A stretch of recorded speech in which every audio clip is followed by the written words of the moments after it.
नेपालीमा डरलाग्दो कथा र घटना भन्ने च्यानल त्रिकोण टेल्सलाई सब्स्क्राइब गर्नुहोस् र बेल आइकन थिच्नुहोस्।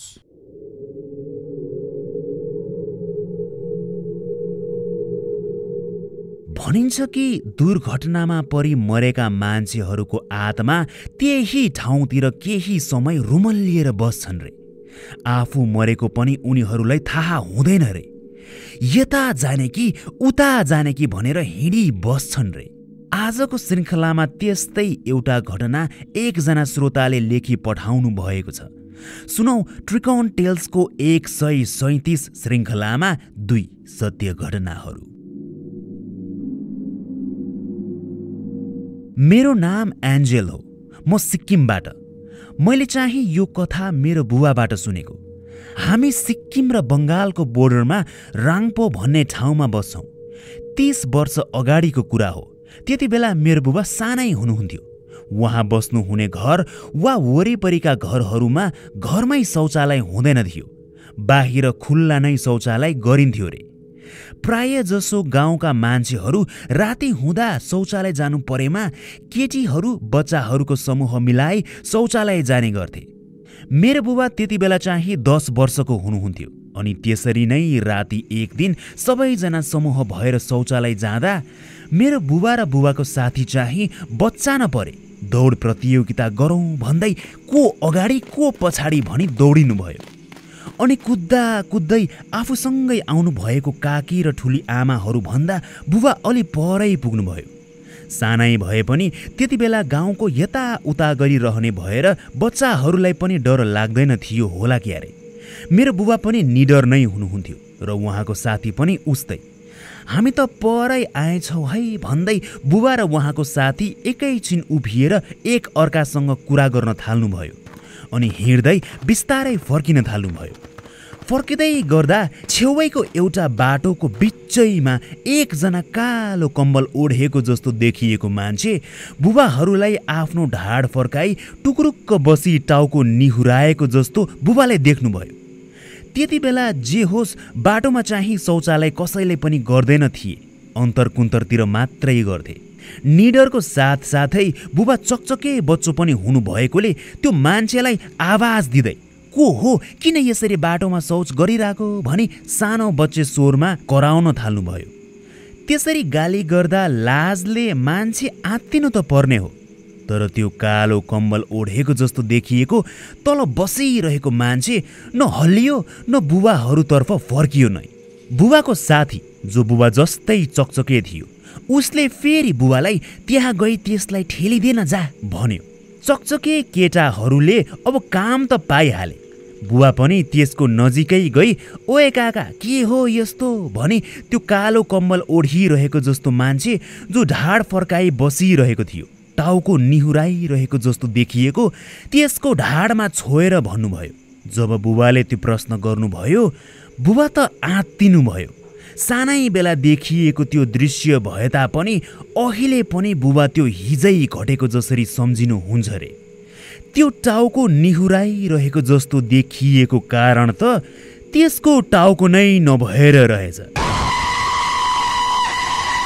टाउको नै नभएको मूर्खट्टा त्यसरी बसिरहेको रहेछ। छुँदा पनि ढुङ्गा झैँ निकै चिसो शीत परेर जमेको पत्थरमा छोएको झैँ। बीच बाटोमा भएको त्यो कुनै ढुङ्गा त थिएन नै। मान्छेकै जस्तो खुट्टा, मान्छेकै जस्तो जिउडाल। त्यो हेर्दा मान्छे नै जस्तो देखिएको थियो। त्यो डर लाग्दो मूर्खट्टा त्यसलाई छुने बित्तिकै बुबा केही बोल्नै सक्नु भएन। एकैछिन होस हराएको झैँ बुबा त्यहीँ उभिरहनु भयो। न हल्लिन सक्नुभयो न केही आवाज निकाल्न नै। पछाडि फर्किएर उहाँलाई भाग्न मन थियो तर केही गर्नै सकिरहनु भएको थिएन। कसो कसो उहाँको मांसपेशीहरू हल्लिन थाले र उहाँ पछाडि साथी कहाँ दौडिएर भाग्नुभयो। बुबाको साथीले बुबाको अनुहारमा झल्किरहेको डरको भाव देखेर होला बुबा दौडिनु भएको देखेपछि साथी पनि भागिहाल्नुभयो। अनि काकी र ठुली आमाहरू कहाँ पुगेपछि बुबा त भुइँमै ढल्ने गरी बेहोस हुनुभयो। एक्कासी निकै बिरामी परिहाल्नुभयो।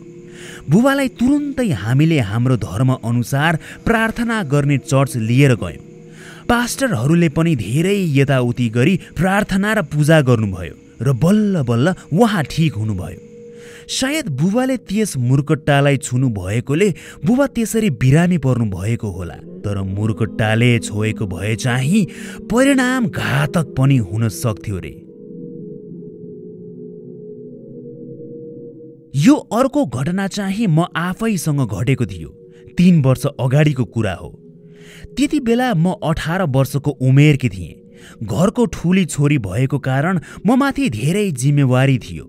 आर्थिक हिसाबले मैले घरमा योगदान दिन पनि म घरदेखि 3 किलोमिटर पर रहेको मामरिङ भन्ने ठाउँमा फास्टफुड खाजा पसल खोलेकी थिएँ। मामरिङमा धेरै कम्पनी छ अनि आइतबारको दिन चाहिँ त्यहाँ धेरै ग्राहकहरू आउने गर्छन्। पैसा पनि त्यस दिन अरू दिन भन्दा राम्रै आउने भएकोले गर्दा बढी समय बसेर भए पनि म खाजा बेच्ने गर्थेँ। राति राति पनि खाजा खान ग्राहकहरू आउने गर्थे। यस्तै 11 बजेतिर पनि मान्छेहरू आइ नै रहेको हुन्थे। त्यसरी नै म एउटा आइतबार सबै काम सकेर घर जान तयार भएँ। सधैँ झैँ रातिको 11 बजेतिर आफ्नोमा भएको मोबाइल र ब्याग बोकेर माथि बाटोमा आएँ। राति पनि मान्छेहरू फाट्टफुट्ट हिँडिरहने भएकोले ट्याक्सीहरू पनि चलिरहन्थ्यो। सधैँ त्यही माथि बाटोमा ट्याक्सी पाउँथे। तर त्यस रात मैले जति यताउता हेर्दा पनि र कुर्दा पनि ट्याक्सी पाएन।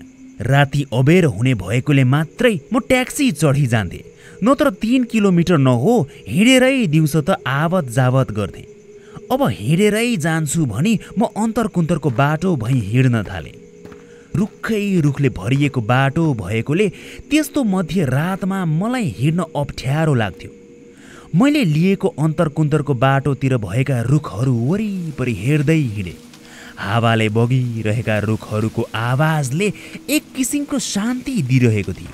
मैले मेरो मन अन्ततिर डुल्न नदिन पनि यताउता हेरी केही अनावश्यक कुराहरू आउन नदिई त्यसरी हिँड्न खोजिरहेकी थिएँ।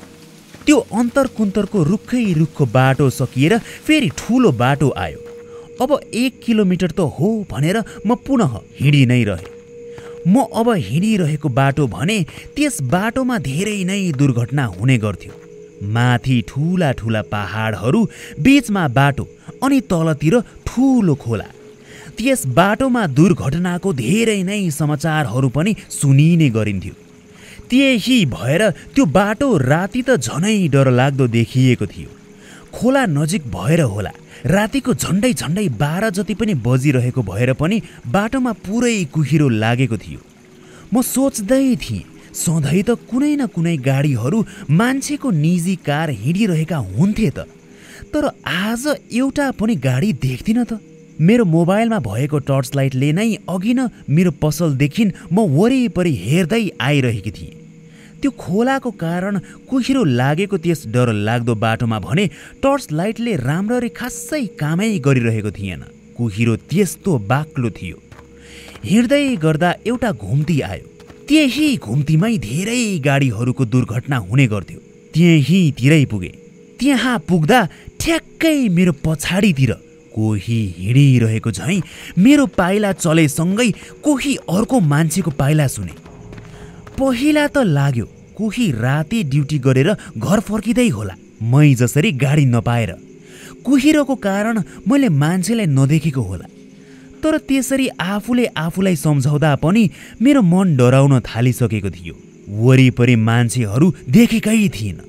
मनलाई अघि नदेखि सम्हालेर डराउन नदिई हिँडिरहेकै थिएँ। तर पाइलाको आवाज आउन थालेपछि मन आत्तिन थालिहाल्यो। मैले जति पाइला लिन्थेँ पछाडिबाट पनि उति नै पाइला लिएको आवाज आउँथ्यो। त्यो आवाज मेरै आवाजको प्रतिध्वनि थिएन भनेर मलाई थाहा थियो, किनभने त्यो एक्कासी आउन थालेको थियो। त्यही घुम्तीमा पुगेपछि मेरो आफ्नै पाइलाको प्रतिध्वनि भएको भए म त्यो खोलामाथि रहेको बाटो हिँड्न थालेदेखि त्यो पाइलाको आवाज आउनुपर्ने हो। तर एक्कासी आएको कारण कोही मान्छे नै हो भनेर म आत्तिरहेकी थिएँ। मैले 4 पाइला लिएर म अड्किने बित्तिकै त्यसरी नै पछाडिको आवाज पनि 4 पाइला लिएर अड्किएको सुन्थे। मैले गति लिएर छिटो छिटो हिँड्दा त्यो आवाज पनि त्यस्तै हुने।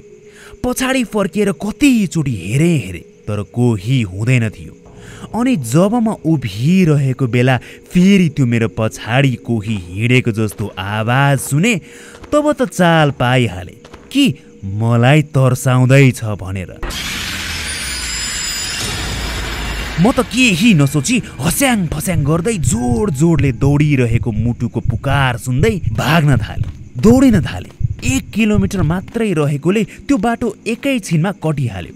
अनि त्यो बाटो कट्ने बित्तिकै छेउैमा पेट्रोल पम्प थियो।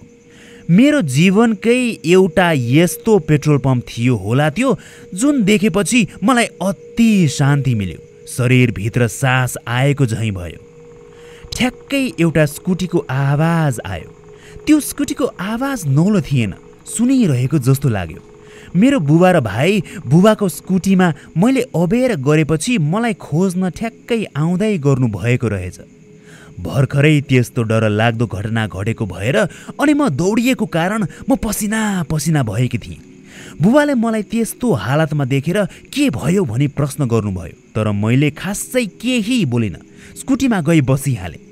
मैले पेट्रोल पम्प देखेपछि त्यो म हिँड्दै गरेको बाटोबाट म टाढा भएँ भनेर मन शान्त भए तापनि डर अझै मनमै थियो। म जब घर पुगेँ म 2 घन्टासम्म लट्ठ परेको झैँ टोलाएर नै बसेँ रे। त्यो 2 घन्टाको समय त मलाई खासै यादै छैन। मलाई के भयो, म किन त्यसरी बसेँ, मलाई केही यादै छैन। बुबाले चाहिँ मलाई बाटोमा लागु पदार्थ सेवन गर्ने मान्छेहरूले त्यस्तै लागु पदार्थ केही दिए कि भनेर पिर पर्न थालेछ। 2 घन्टापछि त आफै मेरो दिमागमा लागिरहेको कुहिरो हटेर गएको जस्तो मलाई महसुस भयो। चङ्गा भएको चाहिँ मेरो दिमाग छर्लङ्ग भयो। अनि मैले बुबालाई अघि न मसँग घटेको मलाई तर्साएको घटना सुनाएँ। मैले त्यति सुनाएपछि बुबाले मलाई सुनाउनु भयो। ओहो, तँसँग त्यस्तो घटना घटेको रहेछ। अघि साँझतिर एउटा कार अनियन्त्रित भई त्यही तल खोलामा खसी 1 जनाको मृत्यु भएको रहेछ। त्यो सुन्ने बित्तिकै म आत्तिएँ। जुन ठाउँदेखि मैले पाइलाको आवाज सुनेकी थिएँ त्यही ठाउँमै दुर्घटना भएको रहेछ। सायद त्यही मृत्यु हुने मान्छे नै पो मेरो वरिपरि थियो कि? त्यो सोच्दा नै मेरो जिउ सिरिङ्ग हुने गर्छ। अहिले पनि म त्यो घटना सम्झिँदा मलाई डर पनि लाग्छ र नरमाइलो पनि। त्यहाँ अकालमा मृत्यु भएको त्यो मान्छे त्यही रुमल लिएर घुमिरहेको रहेछ। त्यही भौतारिएर घुमिरहेको रहेछ। सायद उसलाई थाहा भएको थिएन क्यारे ऊ आफू मरिसकेको थियो भनेर।